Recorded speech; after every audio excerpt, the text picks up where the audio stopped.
Bom, dando, portanto, seguimento imediatamente agora, teremos o 6º painel, intitulado Precedentes na Justiça do Trabalho. Para integrar o painel, convidamos a doutora Fernanda Antunes Marques Junqueira e Sua Excelência, o ministro Luiz José Dezena da Silva. Para coordenar os trabalhos, a excelentíssima desembargadora da TRT 15, doutora Ana Paula Pellegrina Lockman. Muito bom dia a todos e todas.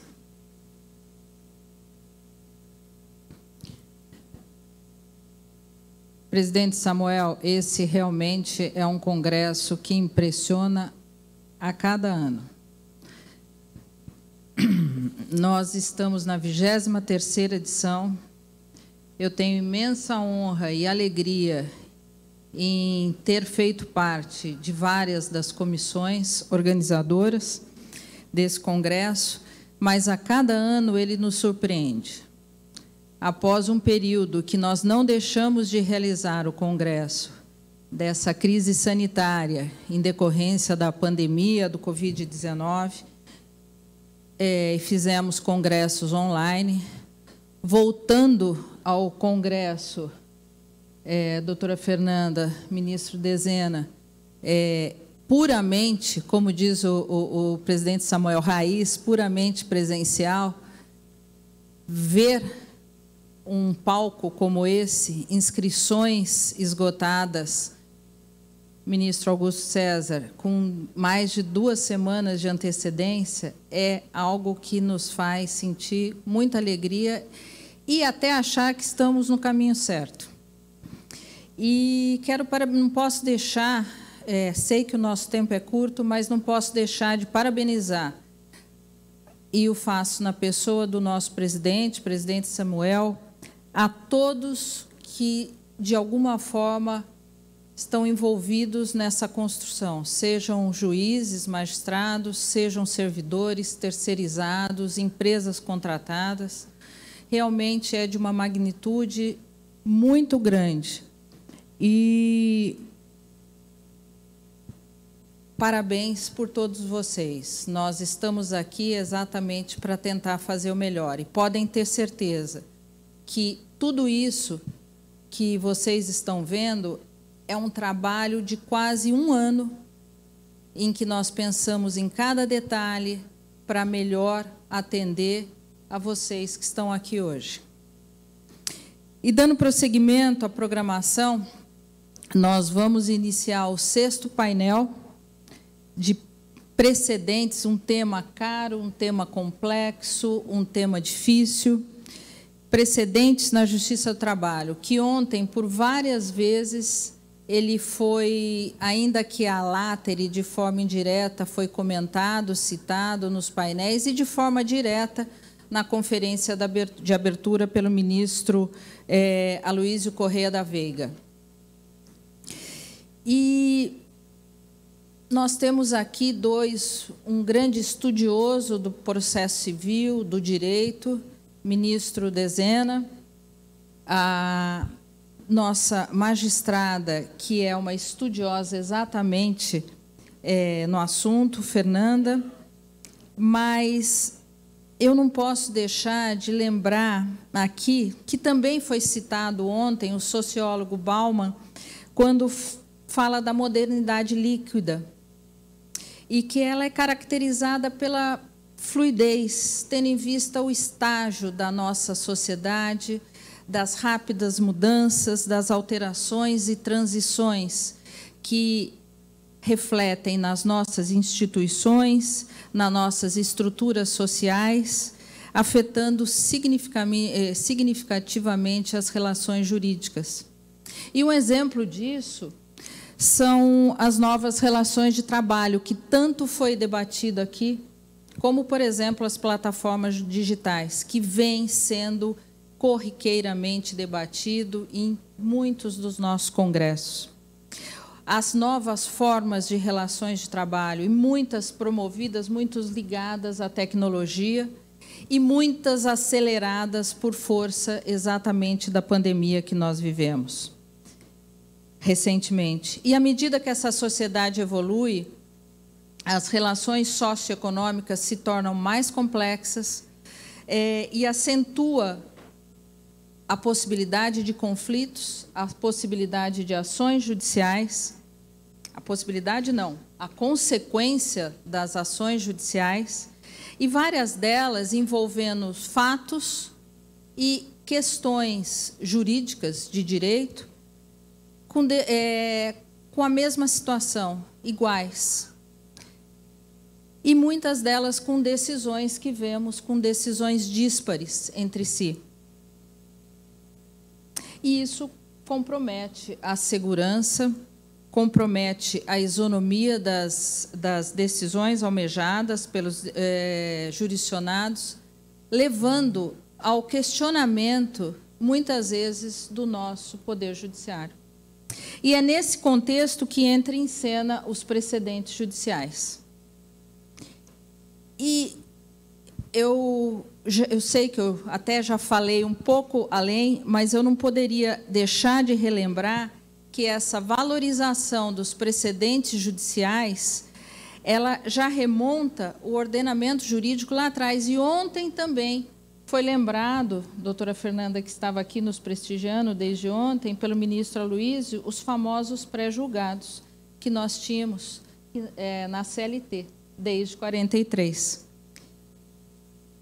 Enfim, e toda a Constituição positivando o caráter vinculante das decisões do STF em sede de controle concentrado, de constitucionalidade, e por aí vai.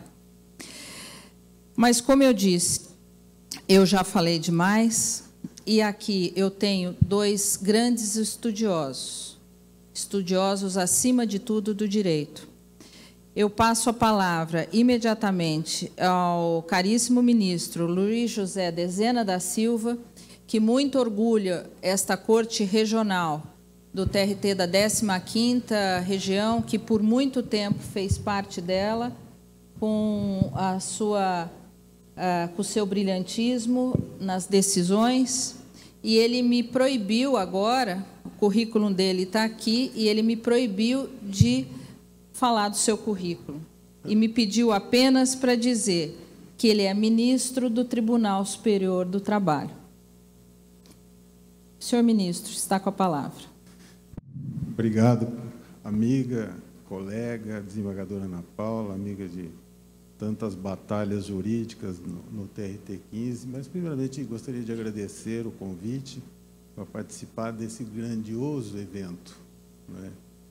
Agradecer ao ministro-presidente, caro amigo Samuel, agradecer ao desembargador Carlos Bosco, diretor da escola, né? Enfim. Mas o tema em destaque é um tema atual de importância ímpar para a jurisdição. E há uma dificuldade enorme para discorrer sobre esse tema. A primeira dificuldade é que o tema é muito abrangente. É tema de tese, como tem a doutora Fernanda. Muito bem feita, muito bem elaborada a tese da doutora Fernanda, né? É tema de livros. Portanto, eu pensei, como falaria para uma plateia dessa tão qualificada? Pessoas preocupadas com o direito, estudiosas, como poderia falar com um tema de tamanha envergadura? Bom, como o tempo é curto, imaginei fazer uma fala bem simples, mas procurando abordar os pontos que entendo necessário para que possamos discutir, para que possamos ter uma compreensão inicial do que é precedente, do que é o sistema de precedente. Eu, primeiramente, pensei, bom, o que é precedente? Antes do CPC de 15, quando se falava de precedente, nós imaginávamos a aplicação do entendimento de um julgado anterior, o caso que estamos a discutir. Olha, já temos um precedente neste sentido. Mas, com o advento do CPC de 2015, isso estou falando dentro do direito brasileiro, né, do ordenamento jurídico brasileiro. Não estou me referindo, evidentemente, que no common law, o sistema de precedentes existe desde do final do século XVIII, início XIX, porque o common law, o stare decisis, não existiu sempre no common law. O common law sobreviveu por séculos sem stare decisis, né, sem o sistema de precedentes vinculante. Somente a partir do final do século XVIII, início do século XIX, é que o stare decisis foi instituído no common law. Para quê? Para dar segurança jurídica, estabilidade e previsibilidade ao common law. Os valores que nós estamos todos a discutir no momento. Previsibilidade, segurança jurídica. Bem, mas precedente, portanto, com a discussão que nós trazemos agora, tem uma outra significação. Precedente, agora, constitui pronunciamentos de corte de vértice que busca dar sentido e significado à lei. Com qual objetivo? A evolução do direito e a preocupação com os casos futuros. Diminuir o litígio. Fixar o precedente significa diminuir o litígio. Bem, na Justiça do Trabalho, que é o tema colocado, precedentes da Justiça do Trabalho, o ministro Aloysio, ao que parece, fez referência ontem sobre isso, não é, doutora Ana Paula? E disse que nós temos lá 21 temas.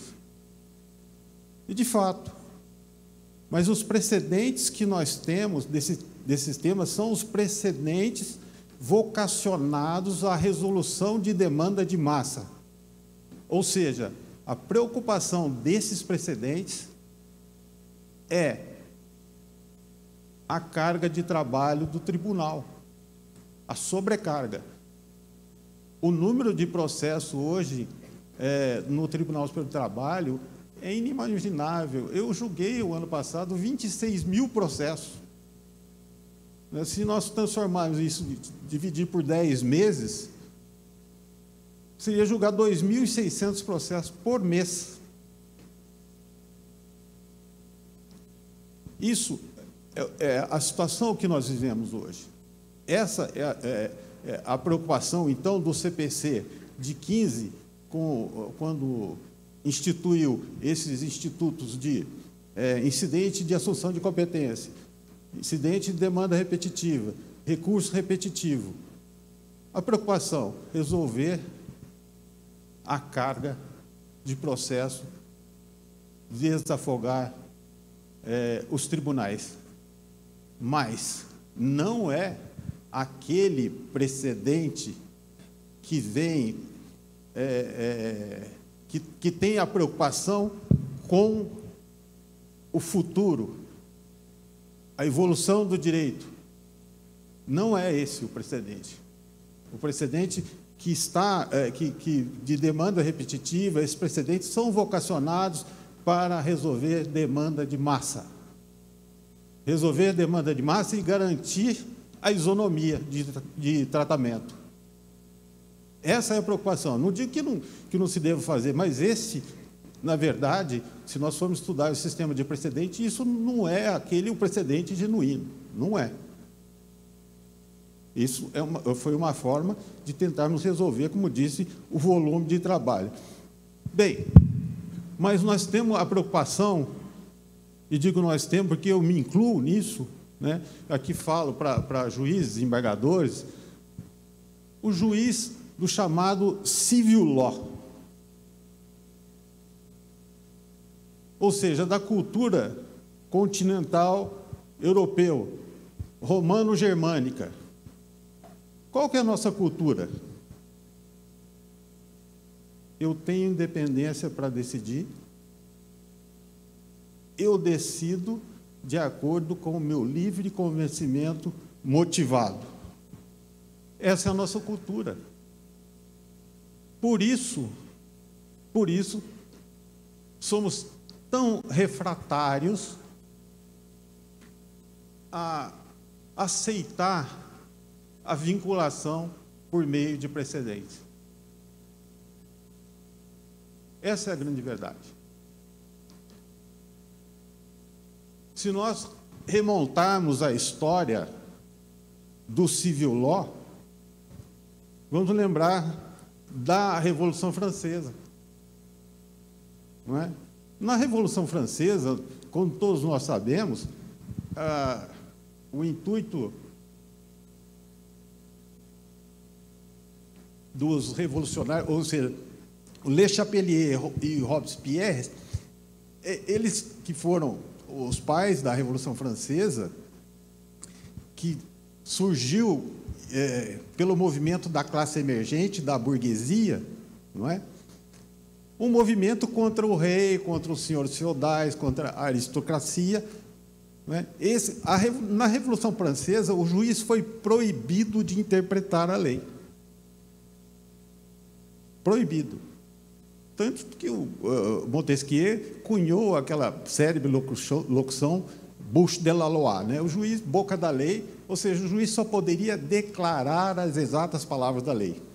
Não poderia interpretar. Criaram uma comissão, e essa comissão do Legislativo, que estaria, então, incumbida a dar a exata interpretação. Quando o juiz tivesse dúvida na interpretação da lei, devia submeter essa comissão. Partiram, então, os franceses da ideia de que a lei teria generalidade, abstração suficiente a abranger qualquer hipótese do mundo real, da aplicação da lei, e que, portanto, o juiz não precisaria interpretar a lei, basta declarar as exatas palavras da lei. Isso, obviamente, era uma mentira, utópico. Mas por que fizeram isso? Porque, na época, os juízes mantinham uma relação espúria com a aristocracia, com os senhores feudais, com o clero, enfim, o rei. Então, não confiavam nos juízes. Os juízes, naquela época, o cargo ou era comprado ou herdado, naquela situação. Então, o que fizeram os franceses? Eliminaram o direito antigo, acabaram com o direito antigo, criaram um direito novo.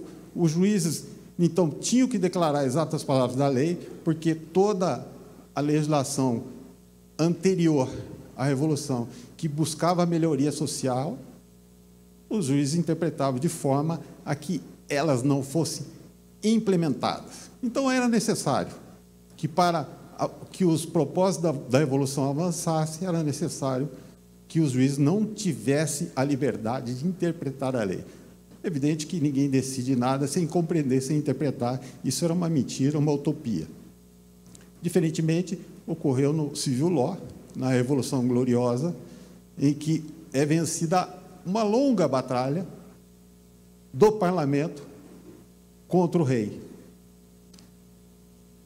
Na Revolução Gloriosa, eles não quiseram acabar com o direito antigo. Pelo contrário, eles utilizaram o instrumento do common law contra o rei, para fazer valer a força do parlamento. E os juízes estavam, na oportunidade, ao lado do parlamento. Bem, então, essa dificuldade que nós temos hoje de aceitar uma imposição de um precedente, talvez tenha essa reminiscência. Isso, digo eu, por causa das origens da Revolução Francesa. Mas, na verdade, eu fiz aqui um roteirinho, que eu não tenho essa história de PowerPoint, eu como não compreendo muito isso, eu sou meio avesso à tecnologia, Mas a verdade é que o respeito ao precedente constitui, né, uma forma de tutela da liberdade, da garantia do Estado democrático de direito, do tratamento isonômico, né, a segurança jurídica, a previsibilidade, a racionalidade do sistema. Aí nós podemos dizer, bom, mas eu sou obrigado a cumprir precedente? Aí voltaremos, então, àquilo que o Lenin Streck chamou, agora o juiz não é a boca da lei, o juiz é a boca do precedente, disse o Lenin Streck, não é? Mas não é isso, na verdade. Por que não é isso? Porque a criação do precedente, ela não se faz num julgamento de um caso. A criação, a edição do precedente se faz após o amadurecimento do debate nas instâncias, a questão amplamente discutida no Congresso, às vezes, discutida na sociedade, discutida na academia. Ou seja, não se cria um precedente de, quando se tem o primeiro caso, cria-se um precedente. Não, não é assim. Então, há uma ampla discussão. Por isso que se diz que há uma virtude de não decidir. A virtude de não decidir é a corte de vértice.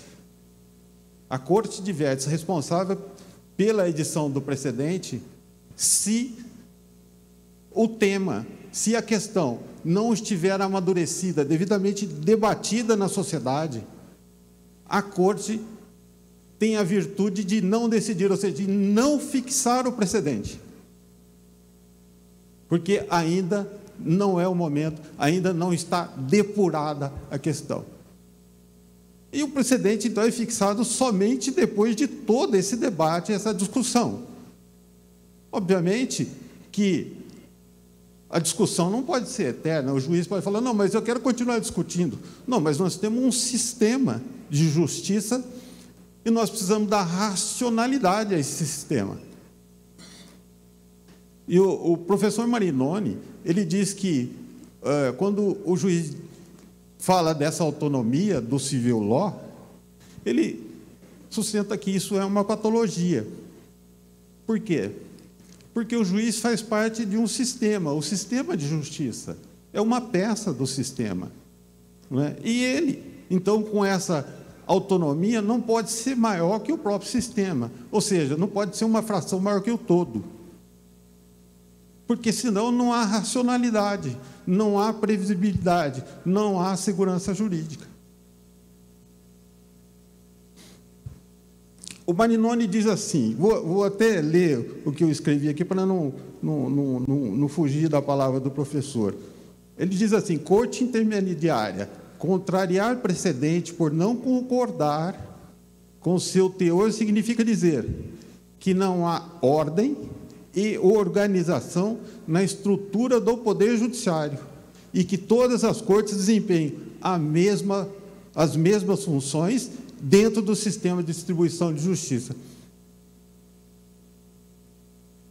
Não é? Ou seja, não é possível uma corte de precedente, com as chamadas cortes de vértice, depois de toda a discussão,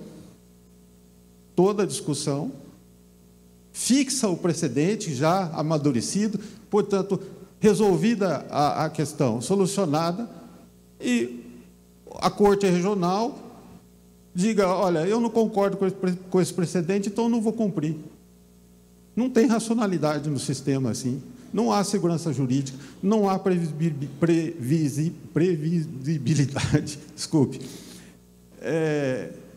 E eu falo isso aqui na plateia, advogados, eu fui advogado, e às vezes o cliente chega no escritório e quer uma opinião, pretendo fazer isso, tomar essa atitude. O advogado, ele vai orientar o cliente, faça isso ou faça aquilo, quais são os meus riscos? É a primeira pergunta. Se nós estamos num sistema em que há previsibilidade, segurança jurídica, o advogado orienta o cliente, faça isso e não há risco. não há risco.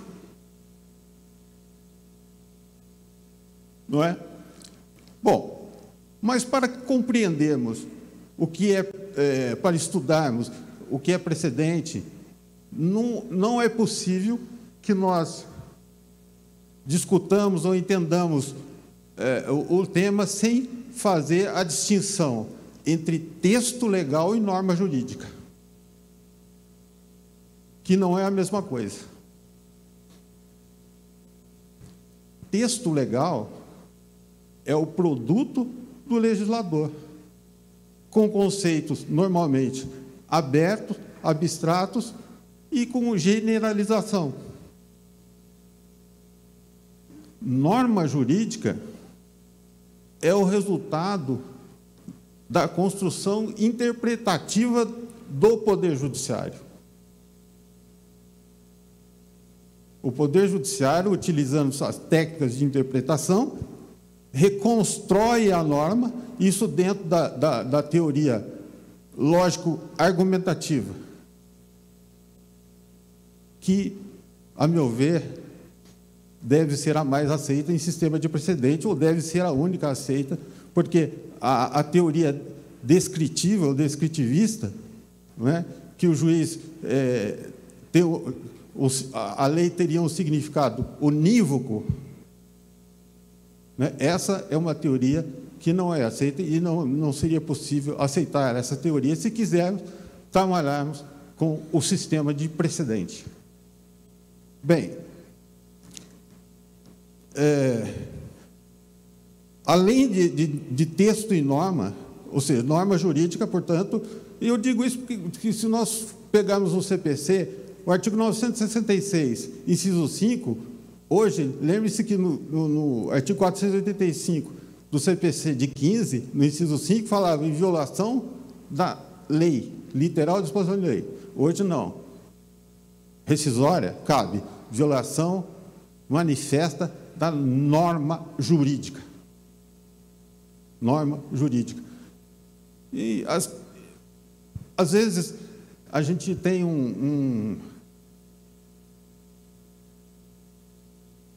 uma dificuldade de aceitar importarmos o direito alienígena, né, a cultura dos países anglo-saxônicos. Mas veja, o CPC de 15 fez isso. Eu cito um exemplo. Todos devem saber, estudiosos que são operadores do direito, que nós rompemos a tradição romano-germânica sobre a coisa julgada. A coisa julgada romana, que se baseava no pedido, hoje no CPC de 15 tem que ser revista. Não é mais assim. Porque hoje, se pegarmos o artigo 502 do Código de Processo Civil e compararmos com o regulamento do direito americano, nós fizemos uma cópia do direito americano. Lembre-se que no CPC de 73, quando se falava de coisa julgada, dizia a coisa julgada, ela não beneficia e não prejudica terceiro. Hoje, o artigo 506 diz, a coisa julgada não prejudica terceiro, o beneficia, tirou. E por quê? Porque hoje nós temos uma coisa julgada sobre questão, copiada dos Estados Unidos, copiada mesmo, do regulamento americano.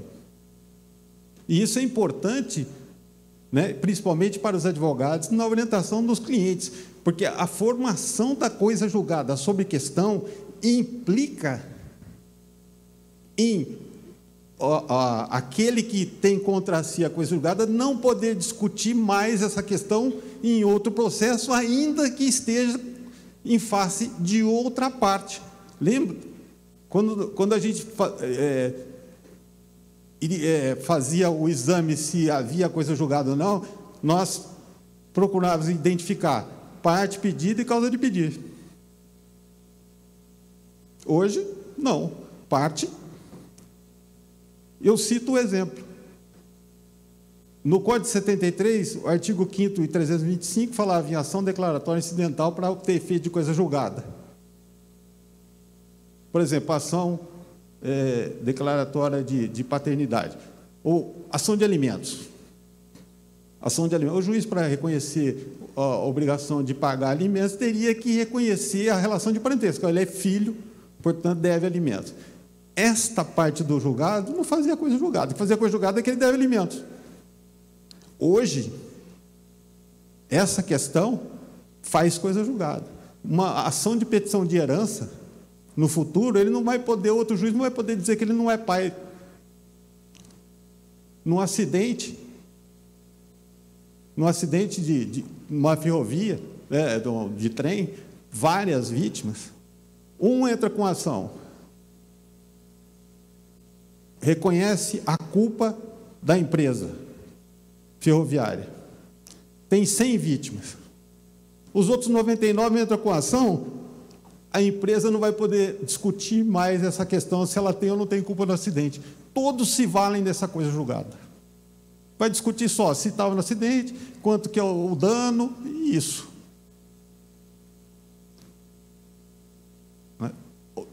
Essa formação, eu estou só citando esse exemplo para dizer que a gente trouxe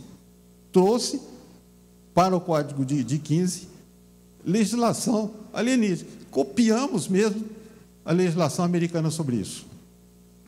Bem, mas voltando ao tema, para efeito de discutirmos precedentes, nós precisamos saber o que é ratio decidendi e obter dicta. Obter dicta, plural, obter dictum, singular. Ratio decidendi. A ratio decidendi é a identificação de onde foram consideradas todas as circunstâncias fático-jurídicas na argumentação, na fundamentação da decisão que levaram à resolução da questão.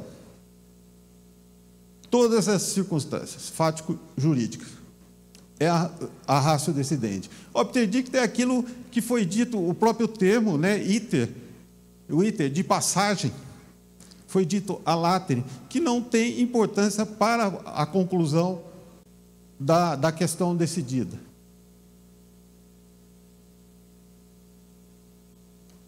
E por que isso é importante? Porque o que vincula, em se tratando de precedente, é a ratio decidendi. É a ratio decidendi que vincula.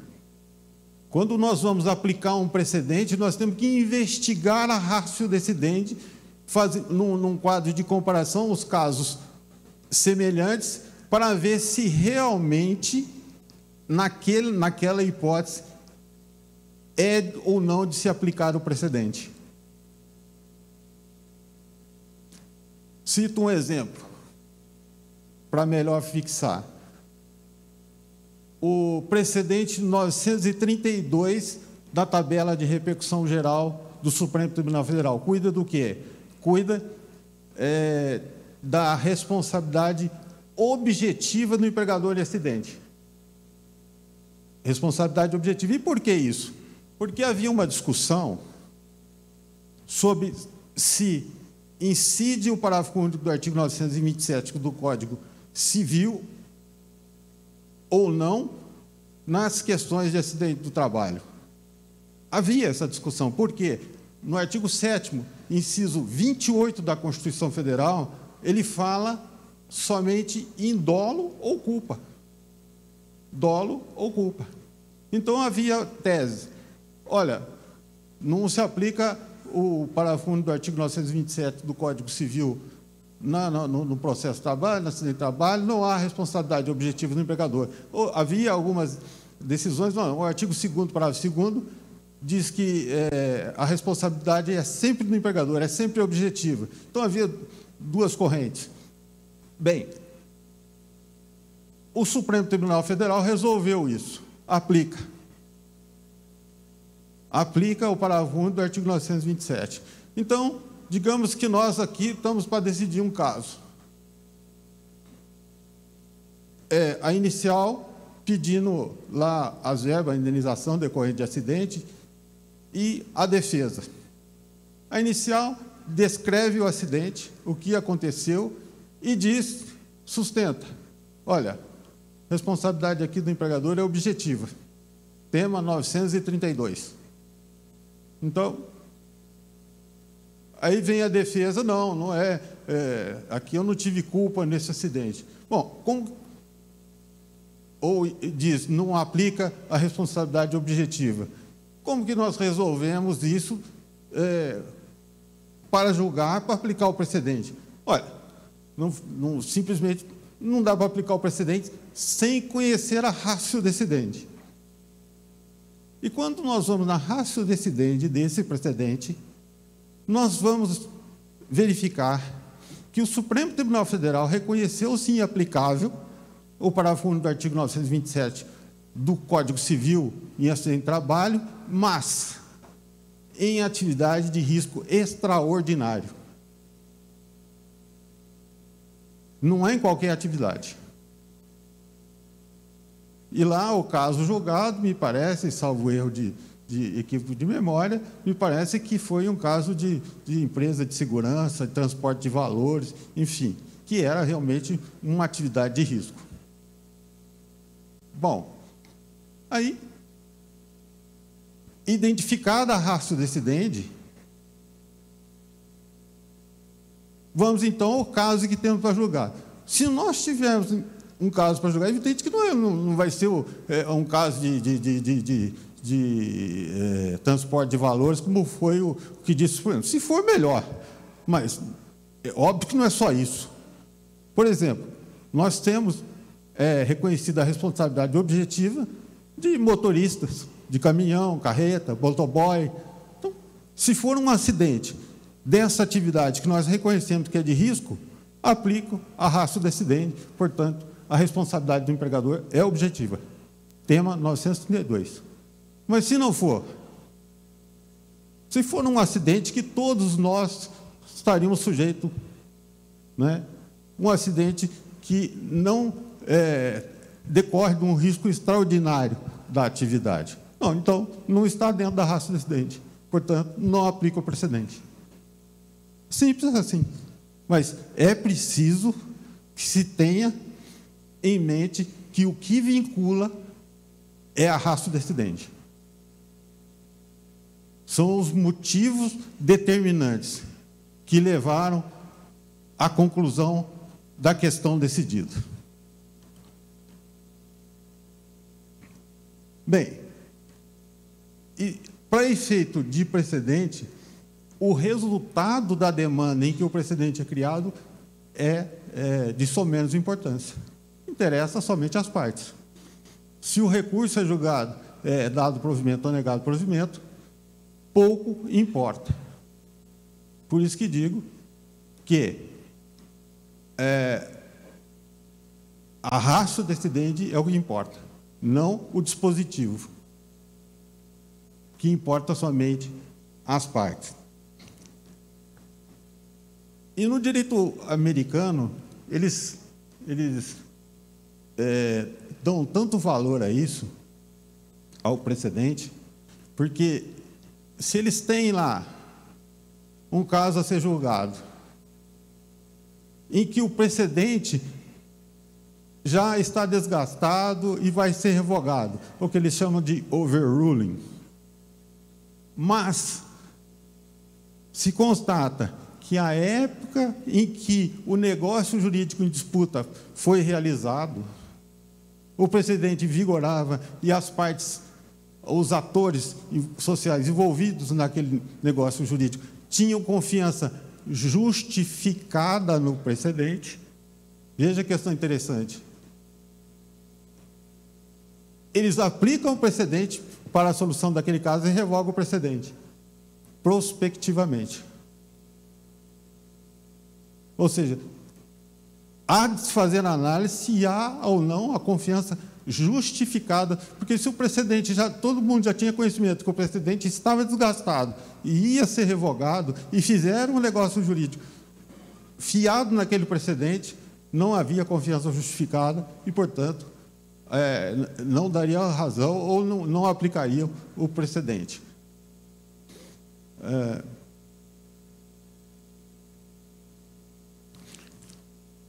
Bem, o Lênin Streck, quando ele fala de identificação para aplicar o precedente ou não, ele usa uma expressão que nós devemos identificar se estamos diante do mesmo DNA factual. É importante isso. De fato, precisamos verificar se estamos nas mesmas circunstâncias fático-jurídicas de criação do precedente.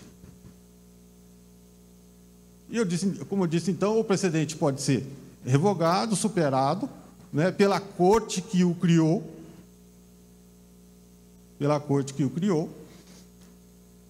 e essa revogação pode ter efeito prospectivo, como citei há pouco, né?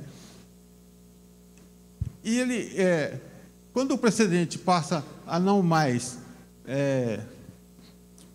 regular a vida em sociedade, ele está superado porque houve avanços tecnológicos, porque houve modificações na sociedade, enfim, ele não tem mais aplicabilidade, então a Corte revoga o precedente. Nos Estados Unidos existe até uma técnica que eles chamam de sinalização, né?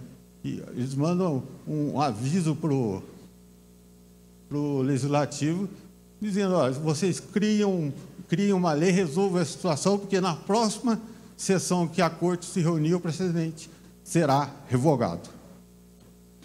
Bem,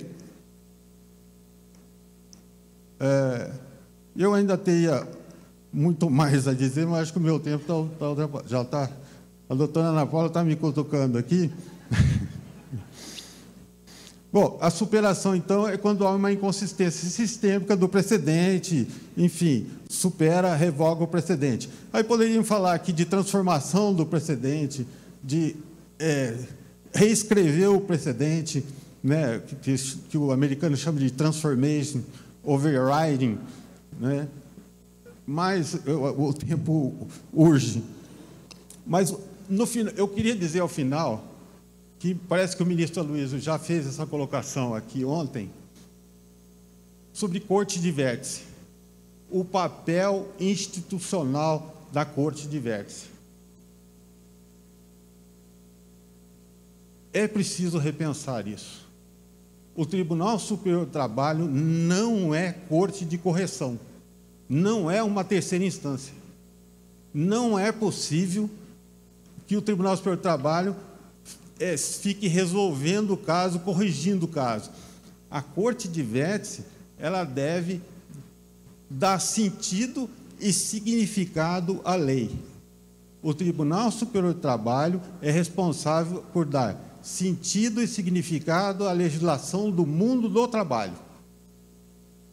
E, óbvio, se a Corte de Vértice, que é responsável por dar sentido à lei, fixa o sentido, depois, como eu disse, de amadurecida e discutida a questão, é óbvio que essa decisão tem que ter um caráter, tem que valer para todo mundo, tem que ter o caráter vinculante. Não é possível, porque senão o sistema não se estabiliza. Nós jamais conseguiríamos falar em segurança jurídica e em previsibilidade. Então, é preciso que o Tribunal Superior do Trabalho assuma de vez esse papel, né? E entenda que, com corte de vértice, não pode ficar corrigindo decisões, corrigindo casos. Não é uma terceira instância. Bem, para finalizar, eu aqui, autorizado pelo desembargador-presidente, e pelo diretor da escola, eu gostaria de concitar a todos, porque no dia 17 de agosto, o professor Fred Didier virá fazer uma palestra aqui na Escola Judicial, e ele fará uma palestra com um tema importantíssimo, chama autonomia negocial. Um paralelo entre o artigo 190 do Código de Processo Civil, lembra que o artigo 190 é que tem a previsão de a negociação processual, né? É uma inovação também do CPC. E o artigo 611-A da CLT, autonomia negocial. É um tema relevantíssimo, atualíssimo, e, portanto, aqui, devidamente autorizado, eu concito a todos que acompanhem essa palestra desse grande processualista baiano, o professor Fred Didier. Eu agradeço a atenção de todos, com a paciência com que me ouviram, e muito obrigado.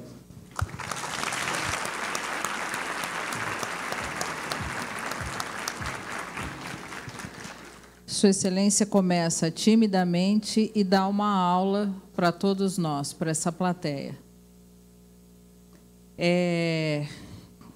Passou um pouquinho do tempo, eu reconheço, mas agora olha ali para o lado esquerdo.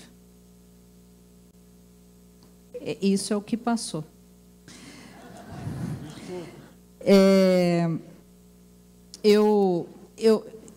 O nosso tempo está devidamente esgotado, mas é um tema altamente, como os senhores todos sabem, altamente complexo.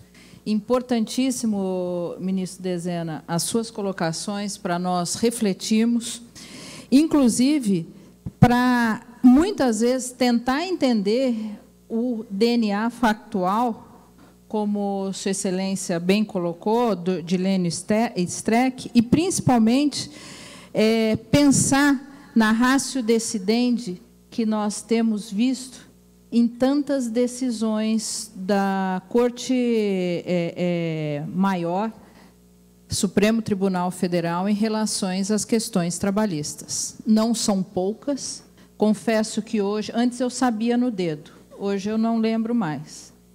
E muitas questões, a partir dos seus ensinamentos, vão ter que ser aplicados, pelo menos por mim, para estudar e refletir a respeito de tantas normas interpretativas, tantas precedentes que têm surgido, em especial do Supremo Tribunal Federal. Infelizmente, o nosso tempo está esgotado, e nós vamos ouvir agora a juíza Fernanda Antunes Marques Junqueira. Ela é doutora pela USP, tem inúmeras qualificações internacionais, dentre elas na Universidade de Harvard, Universidade de Washington, é professora também, é juíza do trabalho TRT da 14ª Região e autora de diversos artigos e livros. Doutora Fernanda, que é uma absolutamente especialista e legitimada para falar sobre o tema. Está com a palavra. Obrigada, doutora Ana. Bom dia a todos e todas. É uma alegria estar aqui, né, nessa cidade. Eu fui tão calorosamente recebida, um pessoal altamente polido, com um sorriso estampado no rosto, o que me contagia a cada dia que eu acordo, estou no hotel e venho aqui sendo recebida pelos servidores, organizadores desse evento. Então, meu muito obrigada. Registro meus sinceros agradecimentos ao presidente, doutor Samuel, ao diretor da escola, doutor Carlos. Estou ombreada a grandes mestres, ministro Dezena, doutora Ana, e quero também registrar minha gratidão sincera ao professor Guilherme Feliciano, que me fez o convite. Professor, eu vou pedir até uma licença poética aqui, porque, e trazendo Drummond é meu conterrâneo, e ele tem um conto que começa assim, a respeito de Paulo, que é um menino que tinha fama de ser mentiroso. E um dia ele chegou em casa para a mãe falando que viu dragões da independência a cuspir fogo. A mãe ficou brava porque o menino estava mentindo, colocou ele de castigo. No outro dia, né, ele chegou da escola falando que a lua estava em frangalhos e que pedaços da lua tinham caído no pátio da escola. Dessa vez, ele ficou sem sobremesa e a mãe colocou ele mais 15 dias de castigo. Passada a punição, chega de novo Paulo para ela e fala que todas as borboletas do mundo estavam no quintal da casa dele, fazendo um tapete para ele voar. A mãe, preocupada, então, com a imaginação da criança, levou para o médico. E o doutor Epaminondas examinou, né, olhou para aquela criança, buscou alguma coisa física, clínica nele, nada encontrou e virou para a dona Colo, a mãe dele, e falou assim: olha, dona Colo, não há nada para fazer. Esse menino é um caso de poesia. E o professor Guilherme Feliciano é exatamente esse. Não há nada para fazer. É um caso de poesia. Então, muito obrigada, viu, professor?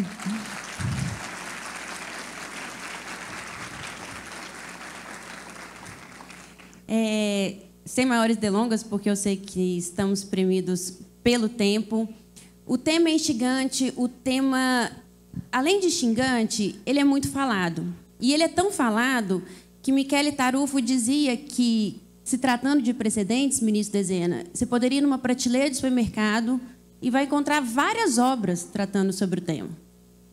Mas obras que eu, né, coloco o nome de obras nesse miojo, aquelas que em 3 minutos estão prontas, são obras instantâneas. Aconteceu hoje, amanhã já tem uma obra falando sobre o fenômeno. E o que nós temos que buscar em termos de precedentes é a qualidade no tratamento do tema. E não só a qualidade no tratamento do tema, mas é muito difícil falar de precedentes numa era que é sem precedentes. Numa era sem precedentes em termos de transformações socioeconômicas, pela qual estamos sujeitos. E não só por isso, mas também pela vaidade humana, de resistir àquilo que já foi decidido, de querer colocar o seu toque pessoal em determinada decisão para aguçar, em certa medida, o nosso próprio ego, que é um efeito narcísico que nós temos, né, da natureza humana. E como o tema é bastante amplo, e eu tenho pouco tempo, eu sou mineira, mas tem 10 anos que moro em Porto Velho, mas eu falo muito, então não é a fama do mineiro ou da mineira, não. Eu falo muito, então eu estou aqui com um relógio bem grande na minha frente e espero contemplá-los. E eu queria fazer um recorte a respeito do tema. O que eu poderia trazer de novo a incitá-los a uma reflexão? E aí eu trago um estudo, um recorte de um estudo do meu doutoramento, junto à Universidade de São Paulo, sob orientação do professor Malê, o que me coloca numa posição que é muito difícil, porque o ministro Augusto César foi da minha banca e está aqui da minha frente a me avaliar novamente, duplamente, pela minha exposição. E eu tratarei numa visão comparativa, diante dos meus estudos fora, o que eu poderia contribuir para o aprimoramento do debate e do estudo do tema. Eu começo dizendo que o dissenso faz parte. O conflito de ideias faz parte. Aliás, enriquece a democracia. Eu ouso aqui dizer quem, no momento que antecedeu essas últimas eleições, não teve uma discussão no grupo de WhatsApp ou não saiu de grupo de família. Pode levantar a mão, quem saiu de grupo de família aqui? Eu sou uma que saí do grupo de família. Então, alguém, em alguma hora, teve alguma discussão e isso faz parte da arena política. Enriquece, enobrece, fortalece o regime democrático. Mas o dissenso reiterado dentro do Poder Judiciário é uma erva daninha, porque ao invés de legitimar esse Poder Judiciário, enfraquece. E aí eu trago o papel, é só passar aqui, né? Eu trago o papel da eficácia horizontal dos precedentes judiciais e eu não me adstrito à análise das cortes superiores. Porque eu acho que, se tratando de precedente, ele não começa nas cortes superiores e nem termina nas cortes superiores. Ele é um trabalho a ser desenvolvido por todos os atores e membros do Poder Judiciário. E eu trago numa perspectiva histórica, mas bem rapidamente, antes da ratificação da Constituição norte-americana, o primeiro-ministro Dezeno, o senhor disse que havia uma desconfiança dos juízes na Revolução Francesa. De fato, existia.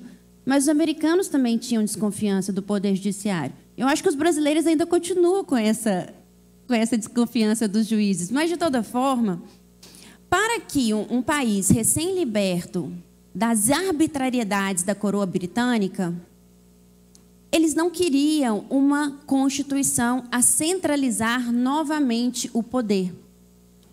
Os estados estavam querendo liberdade e liberdade ampla.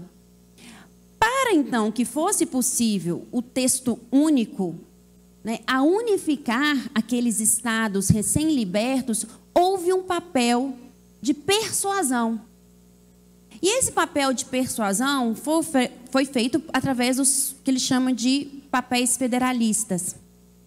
E em um desses papéis federalistas, que tinham divulgação em jornais de alta circulação da época, justamente para tentar conclamar a população da importância de se ter um texto constitucional, Hamilton, que é dos idealizadores, ele trata especificamente no papel número 78 a respeito do Poder Judiciário, que contava com grande resistência por parte dos entes federados.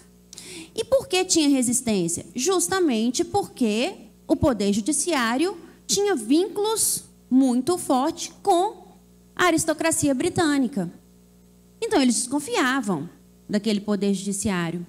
Então, Hamilton, para amenizar e acalmar os ânimos que resistiam à Constituição, disse que o Poder Judiciário, dentre a conformação governamental tripartite, seria o menos perigoso.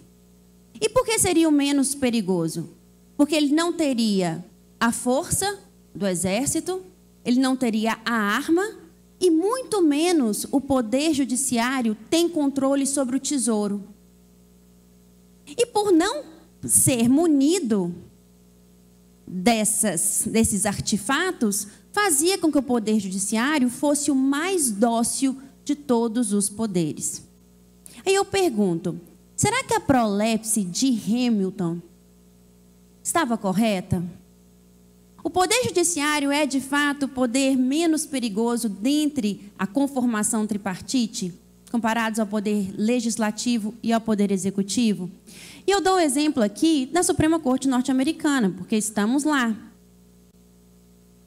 Se formos pegar a análise da Suprema Corte norte-americana, nós veremos que ela é uma pedra angular na conformação daquela sociedade. E falo que é uma pedra angular na conformação política, social da sociedade norte-americana, porque as decisões de maior impacto são oriundas da Corte Suprema. E falo porque, lembram de United States versus Nixon? Quando Nixon teve que renunciar ao poder, porque a Suprema Corte exigiu que ele apresentasse documentos. E ele teve, então, que renunciar. Aqui é quando o Elvis queria ser... Quem viu o filme do Elvis aqui vai saber que ele queria encontrar com o Nilson, ele queria ser um agente secreto. Mas, não só isso, a Suprema Corte também decidiu uma corrida presidencial. E esse receio, porque esse foi certamente um dos precedentes mais trágicos da história da instituição, esse déjà vu quase aconteceu agora nas eleições recentes com Trump e Biden. O medo que se tinha de um déjà vu de Bush versus Gore.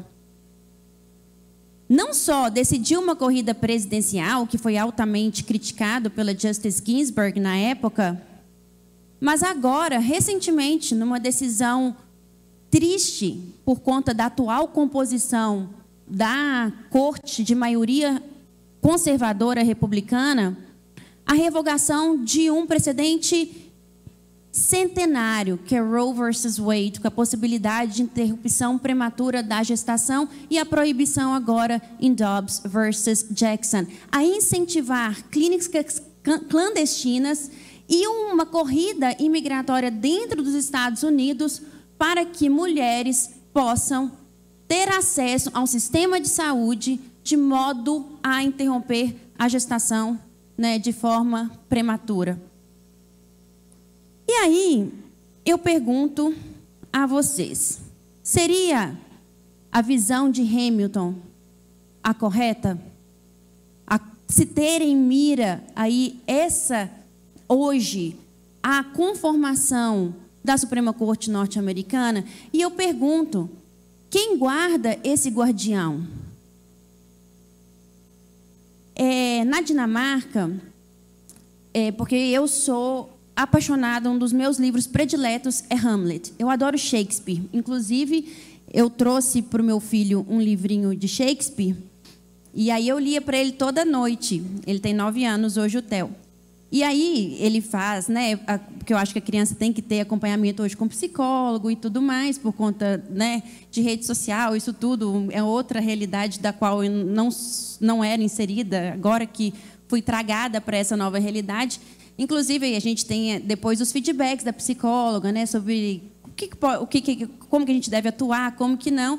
Aí eu falei assim, pois é, eu queria muito que ele gostasse de leitura, mas eu até trouxe um livro de Shakespeare. Aí a doutora Carol comigo, aí ele falou isso comigo, e ele odeia. Então, eu mudei, agora o livro é de futebol. Mas o que eu quero dizer, então, e aí eu queria, quando eu estava na Dinamarca para visitar a Suprema Corte dinamarquesa, e aí eu queria conhecer o castelo de Hamlet, o castelo que Shakespeare tratava no livro e do qual ele nunca pisou, ele não foi lá. Ele só teve notícias do que acontecia naquele castelo. E dentro desse castelo, que é o castelo de Kronborg, tem essa figura que é numa caverna, que chama Odier, o dinamarquês. E diz a lenda que ele está lá, petrificado, adormecido, mas qualquer tipo de ameaça à Dinamarca fará com que ele acorde, porque ele é o verdadeiro guardião daquele país. E quem é o nosso guardião nesse caso? Se eu vou pegar a Constituição da Lituânia,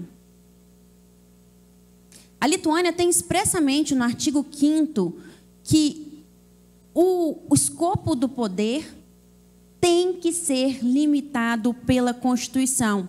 Na nossa realidade, nós temos lá no artigo 102 que o guardião da Constituição é o STF. E além disso, e não tem correspondência, né, com a Constituição norte-americana, que inclusive é bem sucinta, se eu vou pegar Marbury versus Madison, inclusive, que é citado em todo o manual de direito constitucional como nascedouro do Judicial Review, nós veremos que Marbury versus Madison não é nada disso que nós tratamos, e que virou um super precedente a adquirir uma estatura mítica, quando, na verdade, o Chief Justice Marshall queria somente dizer que o Poder Judiciário também tem o dever, juntamente com os outros poderes, de controlar e fiscalizar os atos legislativos. Mas não só ele. Não há uma supremacia do Poder Judiciário. Ao fim e ao cabo, o que eu quero dizer é que todos nós somos guardiões da Constituição. Todos. Falo de advogados, advogadas, juízes, desembargadores, ministros, todos somos guardiões. E o que mais me intrigava, porque se nós temos um universo numérico de ações, e o ministro Aloysio, na data de ontem, disse que são mais ou menos 400 mil processos julgados, o que é algo surreal, sendo que o ideal para um juiz norte-americano são 600, e a OAB ainda fica em cima para não ser 600 processos anuais. O que mais me intrigava é, Se aqui nós julgamos muito, nós teríamos que necessariamente ter maior coesão, uniformidade e estabilidade do direito. A verdade é que não é essa a equação correta. Eles julgam pouco a Suprema Corte. A Suprema Corte norte-americana julga, em média, 80 processos anuais. 80. E aí eu pergunto, se julgam apenas 80, como se pode ter um sistema tão coeso e estável? Só com 80 processos. Quer dizer que, para se ter um sistema íntegro, tal como eles têm, há de se ter outros atores que auxiliam nessa conformação. E quais são esses atores? E aí que eu faço uma incursão de como funciona o sistema norte-americano e do qual nós podemos beber. E nós já bebemos pelo CPC de 2015. Lá, e é tão surreal a realidade, porque lá são 50 estados. 50 estados com ampla autonomia. 50 estados, cada qual com seu sistema de justiça, porque a Constituição permite que cada estado constitua seu próprio sistema judiciário. Além disso, nós temos o sistema federal. Então, são 50 estaduais mais um sistema federal de justiça. Como se mantém tamanha coesão? E aí eu voltei meu olhar não para a Suprema Corte. Eu voltei meu olhar sobre o papel das cortes intermediárias. E quando eu falo das cortes intermediárias, eu estou a falar dos TRFs, eu estou a falar dos TRTs, eu estou a falar dos TJs. Qual o papel desses tribunais na conformação do sistema de precedentes para que seja um sistema estável? Dentro de um tribunal, e aqui eu trago um tribunal federal, né, que são circuitos que são muito similares aos tribunais regionais federais da nossa realidade brasileira, mas dentro de um tribunal, como que funciona a sistemática? Eles também são divididos em painéis. No nosso caso, nós somos divididos em turmas. Eles são divididos em painéis, e painéis com 3 componentes. A nossa realidade é que esses componentes integrantes das turmas, eles são fixos. São eventualmente substituídos em caso de férias, afastamentos ou algo do tipo. Mas, em regra, são membros fixos. Tanto é que no meu tribunal, que é um tribunal pequeno, que tem apenas 2 turmas, tem aqueles que são pró-empregado e outros que são pró-empregador. Não sou eu que estou fazendo isso, quem fala isso são os advogados. Então, você tem essa divisão. Se cair naquela turma, a gente ganha. Se cair naquela turma, a gente vai perder. Só que lá, nos Estados Unidos, eles não são fixos. Eles são escolhidos aleatoriamente, de modo que a sociedade não tem conhecimento antemão de quem comporá o painel, justamente para evitar o que eles chamam de judge shopping. Se cair em determinado painel, perderia, ou se cair em outro, né, seria praticamente aí um sorteio lotérico. Eles evitam isso. E, além disso, o que um painel decide tem força vinculante horizontal sobre o outro painel. E isso é tão enraizado neles de não ter resistência entre uma turma e outra, porque justamente eles colocam que isso é um movimento necessário e condicional à garantia da integridade, coesão e estabilidade das decisões. Portanto, o que eu quero dizer é que um painel vincula o outro. O ministro Luiz ontem enfatizou que na mesma casa, no mesmo andar, temos decisões conflitantes. Isso não existe nos Estados Unidos. justamente porque cada painel não se vê de forma atomizada, mas, do contrário, como parte de um todo. Porque eles têm um compromisso muito maior do que o seu posicionamento pessoal. Eles têm um compromisso com a própria instituição e o fortalecimento dessa instituição. Porque a partir do momento que se tem um fortalecimento do poder judiciário, maior é a confiabilidade da sociedade neste poder. E aqui é a primeira, e um país altamente conservador, é a primeira sessão plenária em Bank, é quando todos os juízes estão reunidos para definir uma lei do circuito. O que é a lei do circuito? A lei do circuito é como se fosse a nossa agora, não é na nossa tese, mas porque eles entram em questões fáticas. Mas aqui eles definem uma ratio decidendi que será aplicada quando a lei do circuito, a antiga lei do circuito, não se mostra mais adequada à realidade. Ou seja, eles têm um compromisso de dialeticidade e argumentação de modo a conclamar todos os membros daquela corte para debater se a lei do circuito anterior já é ultrapassada e a necessidade de superação. E o mais importante é que nessas sessões nas quais eles decidem pela manutenção ou superação da ratio decidendi, é que os advogados participam. E eles não participam como meros espectadores. Eles dialogam com os juízes a fim de se criar efetivamente uma norma com aptidão de universalização dentro daquela casa. O mesmo se diz, gente, eu não estou falando só dos Estados Unidos, porque eu pesquisei Austrália, eu pesquisei África do Sul, eu pesquisei Escócia, eu pesquisei País de Gales. Isso se dá em todos os países de origem do common law. Mas não é porque é no common law que não pode ser aplicado aqui. E olha que a Inglaterra é muito mais rígida, mas é muito mais rígida do que os Estados Unidos, em termos de vinculação.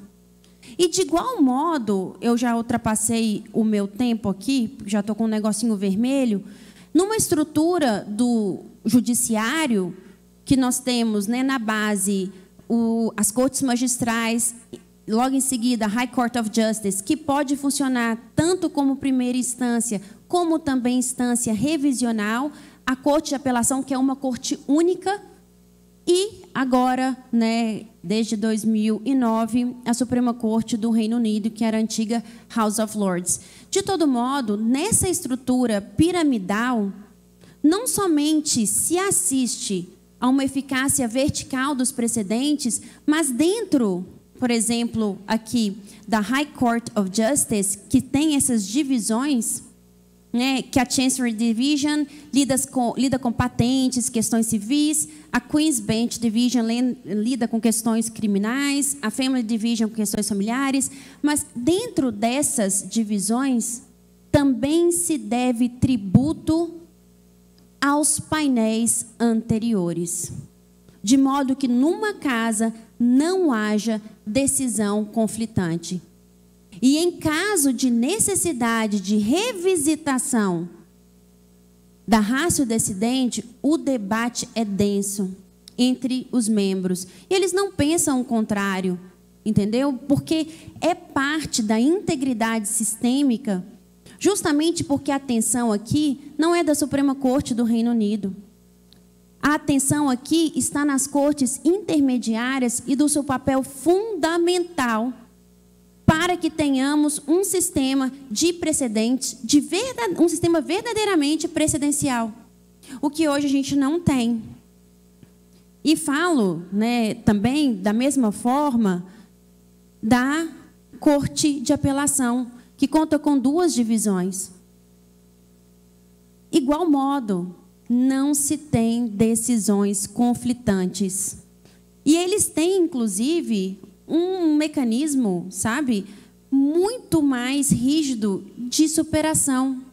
E eles criaram, são 5, na verdade, são 4, na verdade, é um catálogo de quando uma decisão pode ser superada dentro da conformação britânica. No nosso caso, nós também. E isso já está na realidade, né, brasileira. Se eu pegar, por exemplo, a exposição de motivos no CPC de 2015, gente, eu tenho uma cláusula geral que é, assim, a nossa pedra angular, que é o 926. Os tribunais devem uniformizar a sua jurisprudência e mantê-la estável, íntegra, incoerente. Aí vão falar comigo, mas Fernanda, nós temos o 927. Tá, a gente tem o 927, mas o 927, ele não enumera um rol exaustivo de decisões vinculantes. Ali é apenas um rol enumerativo, até porque o legislador não teria como esgotar um fenômeno numa enunciação apenas. Ali nós temos um guia. A lei dizendo que é precedente, mas que não basta nela. De modo que as decisões proferidas pelos painéis, pelas turmas, pelas câmaras, elas são sim vinculantes. Tanto verticalmente quanto horizontalmente. E eu falo isso, né, com a certeza de que, a partir do momento que nós impulsionarmos esse movimento, nós teremos uma realidade presidencial muito diferente. E se é o caso de desafogar a Corte Superior, caminha por aí. O papel dos tribunais e o compromisso do tribunal na integridade das decisões, de modo que não chegue ao TST, a não ser aquelas de necessidade de uniformização nacional. Que aí seria, sim, uma corte de precedentes. E nossa, já estou escutando, já acabei. E nós temos aqui também o 896 da CLT, que trata do recurso de revista. Eu tenho pouco tempo, então já vou encerrar.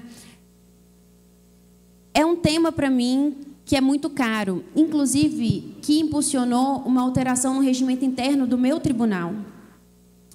Eles agora, quando tem decisão conflitante, a gente criou um incidente na similaridade do que acontece no direito norte-americano, criamos um incidente que está no regimento interno agora, de que, havendo decisões conflitantes, eles se reúnem em sessão plenária para discutir o caso concreto e definir qual lei a ser aplicada naquele caso, definindo a ratio decidente para o TRT da 14ª região. Porque não faz sentido um tribunal pequeno com 2 turmas ter uma num sentido e a outra noutra.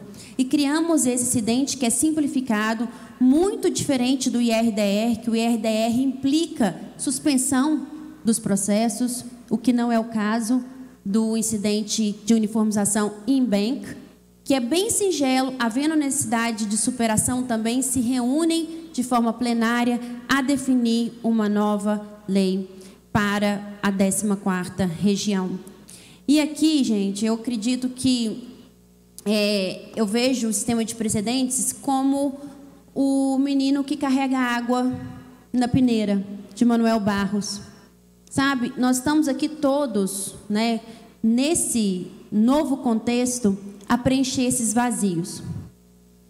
Pode ser difícil, né? Pode parecer utópico, mas eu prefiro a utopia, porque nós seremos lembrados pela utopia e pelos despropósitos, e alguns vão nos amar, outros vão nos odiar, mas o importante é que tenhamos sempre em mente a necessidade de preenchermos o vazio, com as nossas peraltagens, mas no nosso caso, com a nossa possibilidade de garantir maior integridade ao sistema de justiça. Até porque, se folga a justiça, geme a natureza.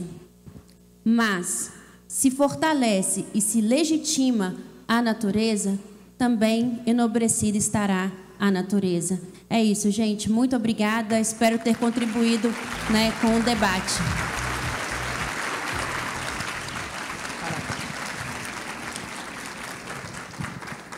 Como os senhores viram, em poucos minutos nós conseguimos ter um verdadeiro e denso passeio histórico sobre um tema tão complexo e tão difícil para todos nós.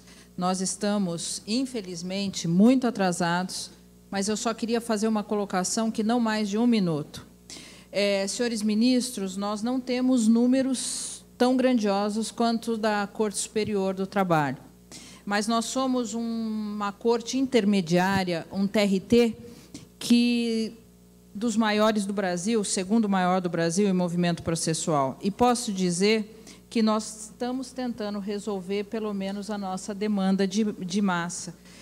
O nosso TRT em composição plenária vem trabalhando em inúmeros IRDRs para a construção de súmulas ou, no mínimo, teses prevalentes, e trabalhando muito nesse sentido. Eu agradeço mais uma vez a aula que Sua Excelência apresentou para nós. Doutora Fernanda, parabéns pela sua magnífica exposição e declaro encerrado esse painel.